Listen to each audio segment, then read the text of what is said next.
What's up everybody? Remi Sovran here from RemiSovran.com. In today's video I'm going to be doing something a little bit different, and I'm going to be referring back to my first video that I made, which is my story of lower back pain, my L5-S1 disc bulge. So I'm going to be referring back to that. I'm going to be talking about some other issues that I've kind of had during that time period and some of the things that were causing me back pain. So a lot of people asked me a lot of questions if I still suffer from back pain today, and I've done a few videos kind of stating that I don't suffer really from any pain today. And I especially don't suffer from that sciatic nerve pain at all.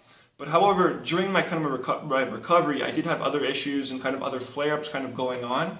And this was a result of the osteoarthritis. So right here, I have my MRI, and I'm just going to read you a couple things that I had. So from the L1 to S1, so L1, L2, L2, L3, and so on, I had a mild amount of facet osteoarthritis. And I also had osteophyte formation occurring at all those levels. So for those of you who don't know what osteophyte formation, it's just another term for bone spurs, which are kind of bony-like kind of projections that are coming off like the bone and the joint. And I also, another important thing I wanted to mention is that I had loss of disc height at the L4 to S1 level. And so what I'm going to do now, guys, is that I have a diagram, and I'm going to go explain kind of my spine and my issues and kind of how this osteoarthritis kind of develops, and also this disc height and some of the implications, in a way to also kind of treat this issue and kind of take care of it. And if you're someone that suffers from it, just kind of engage in proper recovery and rehab program. So just give me a second, guys, and we'll get started. Alright, so what I have here is basically a little drawing of what my spine basically looked like about 2.5 years ago when I had my MRI. So what you can kind of see here are the facet joints are in this area here where I'm circling. And so with facet osteoarthritis, what ends up happening is that we have this cartilage here that provides for a cushion to allow our joints and bones to kind of move smoothly and allow for our spine to be mobile and flexible. However, over time, due to high compression forces, a lot of force placed onto the spine, whether that's from engaging in a lot of sports, physical activity, or just working a demanding job over your life, you can get the degeneration of the cartilage. So this cartilage can potentially break down over time. And what ends up happening is when the cartilage breaks down, we then get instead of the kind of the joints moving smoothly, we get bone-to-bone interaction. So the bones will then will begin to rub against each other. And when the bones start rubbing against each other, it's not really a comfortable feeling or a mobile kind of movement, and it can cause pain and it can begin to create inflammation. And then the bone, as it keeps rubbing against each other over time, it will break down and we can get the formation of bone spurs. So once the bone breaks down, the body will respond by laying more bone down in a sense of trying to heal the issue. So we get more bone laying down, but we get these bone spurs, which are these bony-like projections occurring. And these bony-like projections, what ends up happening is now we have these little extensions kind of occurring, basically laying new bone down on top of injured bone. And these projections can kind of start placing pressure onto our nerve roots. So we have all these nerves that kind of go down our spine. And if we start placing pressure onto these nerves, we can get nerve pain or any sort of radiating pain, which can be very painful and very severe and very problematic. And so this is sometimes when maybe a case where maybe if someone's experiencing very, very severe pain from bone spurs, something like surgery may occur. But the biggest thing is this kind of issue is just a cause of, it's a degenerative issue that occurs over time. It's not something that's really going to happen necessarily overnight. And so in my case, I had osteoarthritis from the L1 to S1 level, so L1, L2, L2, L3, and then so on and so on. And I played sports pretty much my whole life, primarily hockey for 17 plus years competitively. I was always weightlifting, sometimes be on the ice 3 times a day, and then I'd be in the gym after that. And so doing all that physical activity and not resting or ensuring proper recovery, it's going to cause problems, and this is how something like this is going to occur. And osteoarthritis is, you see a lot of people over the age of 60 with this kind of problem, but the thing is, those people they might not have been active as maybe I was or someone else was in their early teens, late teens, or even into kind of middle adulthood. And it was just something that kind of developed over the lifespan through 60 plus years or so. But in my case, 20 years old, I have all these issues kind of that have developed. And I mean, there's a lot of people that have this issue at a young age too, just because they're always engaged in physical activity, whether they're an athlete or just someone that works a very demanding job like a carpenter or something, they're always bending over and picking up things. And so the biggest thing is, guys, is that it's something that you need to kind of be aware of and how this kind of develops, because it can cause a lot of problems, specifically with our nerves. And then we can get this inflammation built up in this area, which will cause pain, which will cause maybe spasms within the muscle if the inflammation gets very severe, and that's how a lot of problems can occur. So I'm going to talk about some recovery strategies and a way to kind of treat this in a second, but before I get into that, I want to talk about my disc space height loss. So at the L4, L5, and L5S1 level, I had a loss of disc height. And so when you consider a loss of disc height, this could be due to a number of factors, whether this is a loss of water, like hydration within the disc. It could be due to arthritis of the kind of vertebral bodies here, and they can kind of cause the bone spurs to occur. And so when you get the bone spurs, you get those bony-like projections that will stick outwards, and they could kind of shrink the disc and potentially cause something like a bulge or herniation to occur. And so this is kind of how something like this develops. So the reason why I wanted to mention this was because I had the L5S1 disc bulge causing, hitting that S1 nerve root and causing that kind of pain going down my leg. It could have been contributed as well to that loss of disc height. So the loss of disc height, with all these factors combined, then we can get that bulge occurring just at that time when I had that MRI done and when I kind of suffered my major injury, which was the disc bulge with the L5S1. So I just wanted to kind of mention that, guys. The loss of disc height can be caused by a loss of hydration, can be caused by bone spurs occurring here, just from the development of arthritis or whatever it may be. And so kind of going back to the osteoarthritis, guys, a lot of people, they may think they have a bulge or herniation, but it could be just a result of the facet osteoarthritis occurring of the joints here. And you get these bone spurs occurring, which is putting pressure onto certain nerve roots and causing severe sciatic pain or whatever nerve pain it may be. And so some people may mistake that for the osteoarthritis. So that's just something I wanted to mention before I kind of move on. So now what I'm going to talk about, guys, is I'm going to be talking about some kind of recovery strategies, some things to consider, and some ways to kind of overcome osteoarthritis and bone spurs if you kind of have this issue or are dealing with it. All right, so now to begin with kind of some recovery strategies for overcoming osteoarthritis of the facet joints and bone spurs for that matter.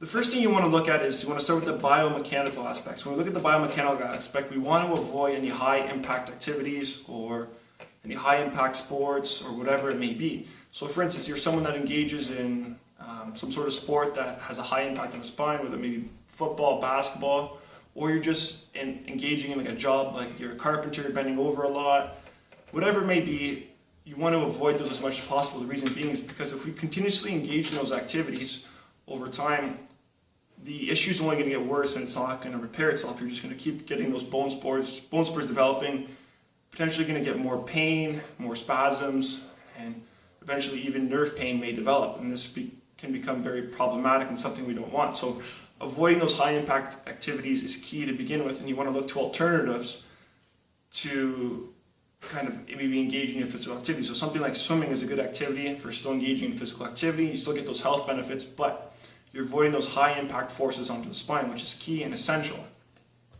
So that's the first thing, guys, is avoiding any high impact activities, avoiding those high compression forces, even in the gym. So avoiding like heavy squats, deadlifts, avoiding all those things and engaging in more kind of friendly, spine sparing activities like swimming.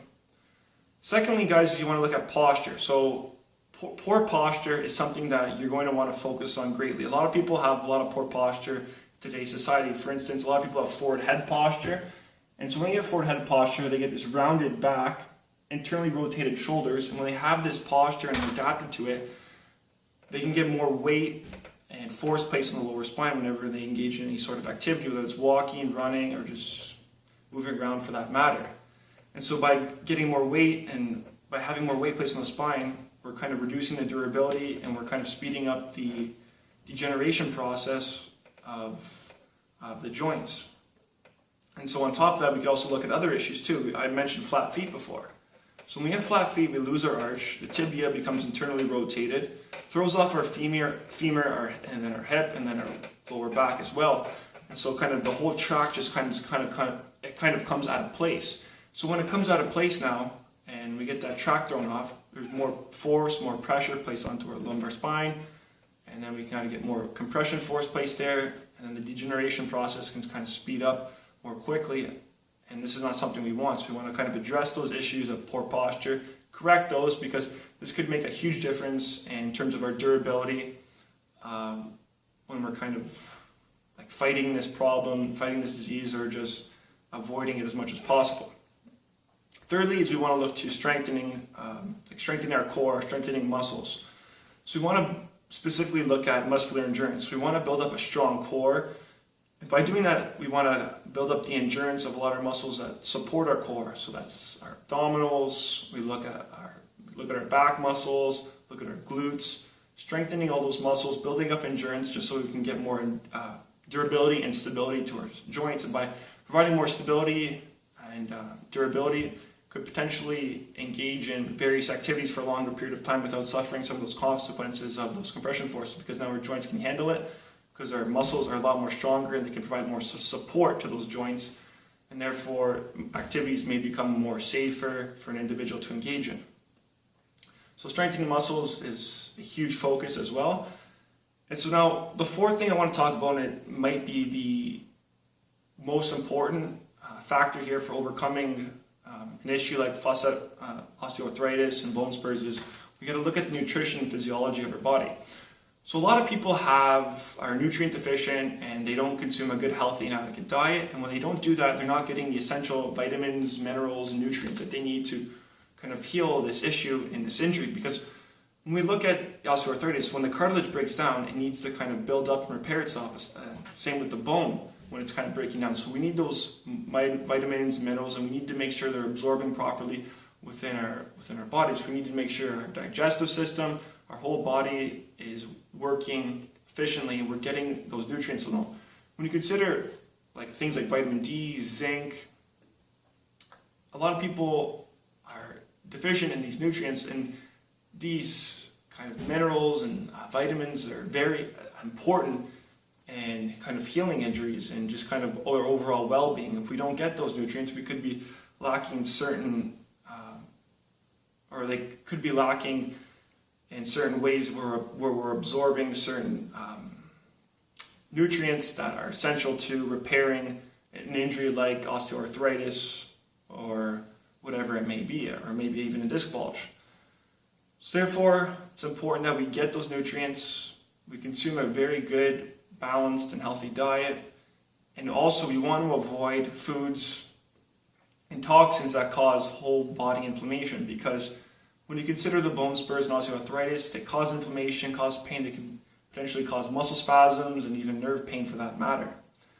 So we want to avoid those toxins and substances that cause overall body inflammation. So a good example would be something like gluten.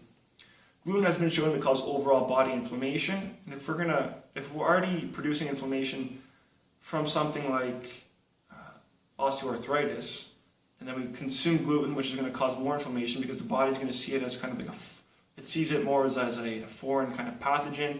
We're going to trigger an immune response, and we're going to produce more inflammation within our body.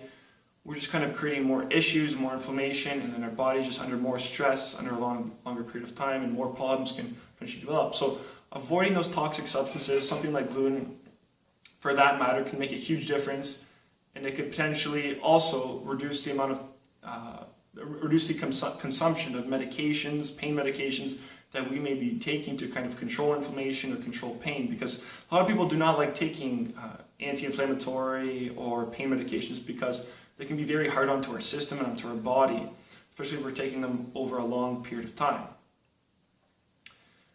So guys, those are just kind of some of my essential tips for kind of overcoming osteoarthritis. You have to really consider every aspect, the biomechanical aspect, so avoiding all those high impact activities, engaging in good strengthening exercises, improving your posture. And we have to consider the nutrition and the physiology. So making sure our hormones are all balanced, making sure we're getting a good adequate nutritional diet, consuming the right nutrients, and therefore our body's gonna be balanced and it's gonna be maximally kind of prepared to overcome an issue like this.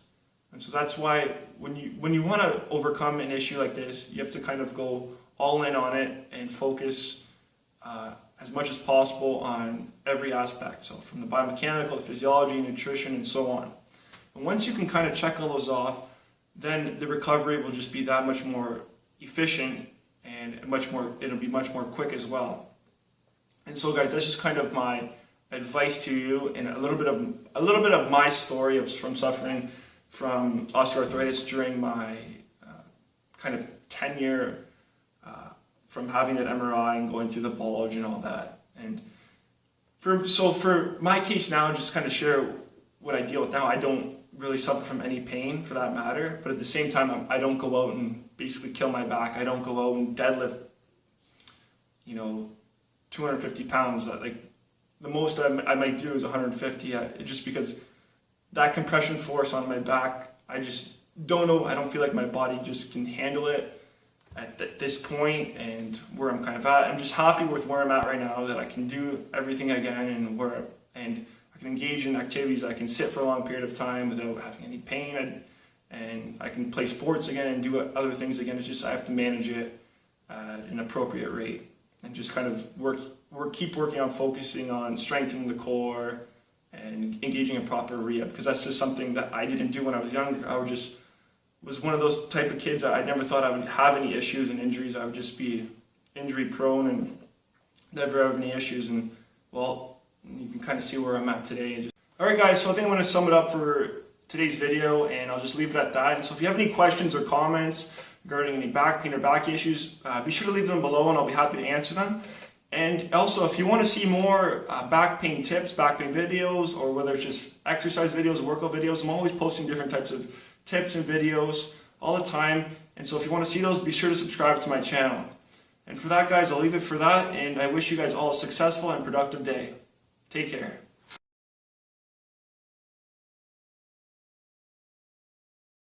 Activate it and then hold this neutral position here for about a few seconds or a second or two, and lower yourself back to the starting position slowly and controlled. So one key thing to look out for is you want to avoid going into hyperextension.